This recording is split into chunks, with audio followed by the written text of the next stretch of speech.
The Galactic Council had made their decision with cold precision.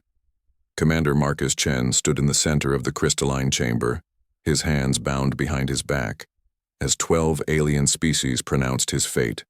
The Vorthak Empress, her 6, eyes gleaming with satisfaction, delivered the sentence. For crimes against the established order, for refusing to submit to Council authority, and for the heresy of claiming human superiority, you are hereby sentenced to exile in Sector 7 Null, the Dead Zone.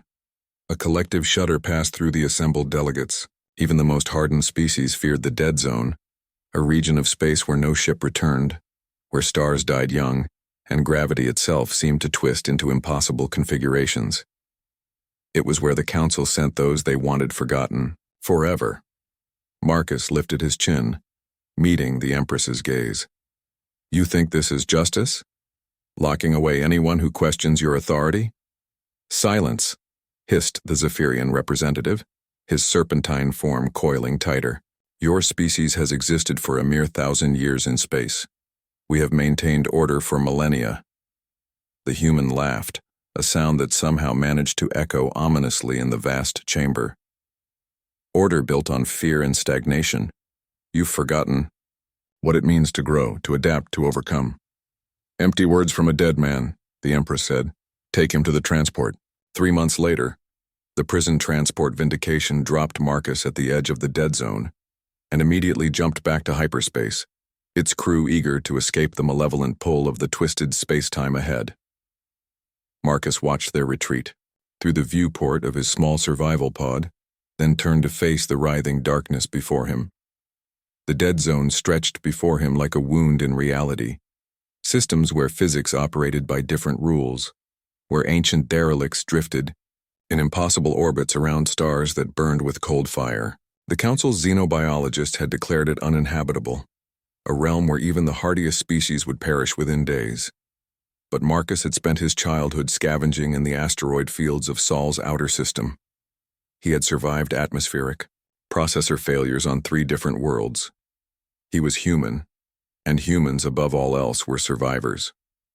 His pod's instruments screamed warnings as he crossed the threshold, but Marcus had already begun modifications. Human engineering was crude, by galactic standards, but it was adaptable.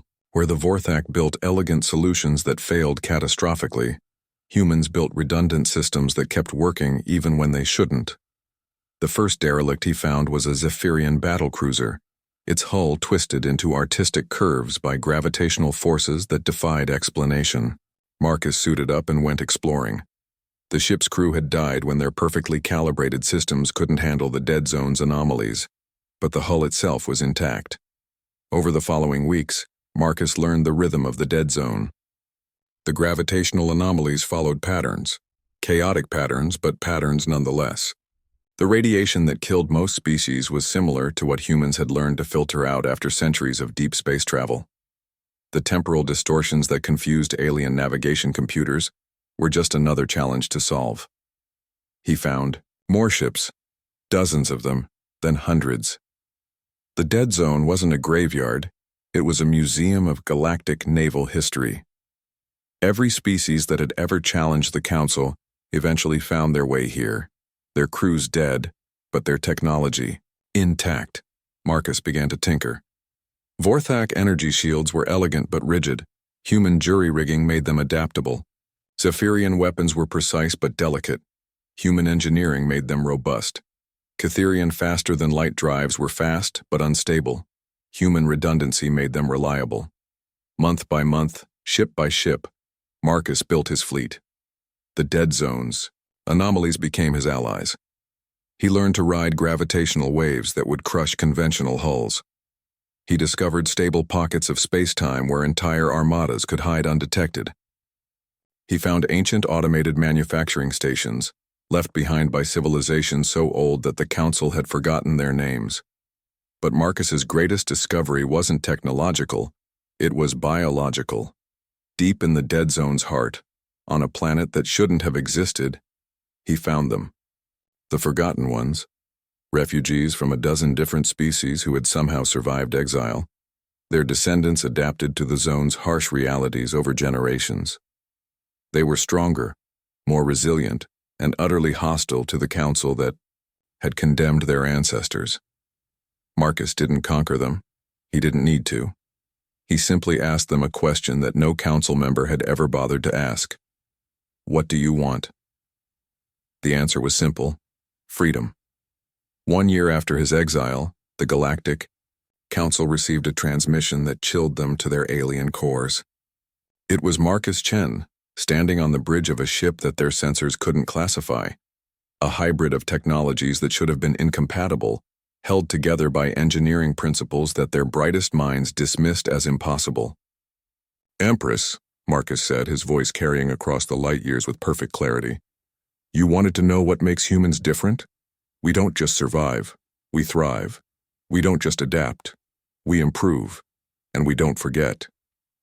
Behind him, through the viewports of his flagship, the Council's instruments detected the impossible. Hundreds of ships emerging from hyperspace, each one a patchwork masterpiece of salvaged technology and human ingenuity. The Dead Zone fleet had returned. "You locked one human in a dead zone," Marcus continued, his smile visible even across the vast distance. "Congratulations, you've just created an entire civilization that knows exactly what the Council is capable of, and has spent a year preparing to do something about it." The Empress's 6 eyes widened in horror as she realized the truth.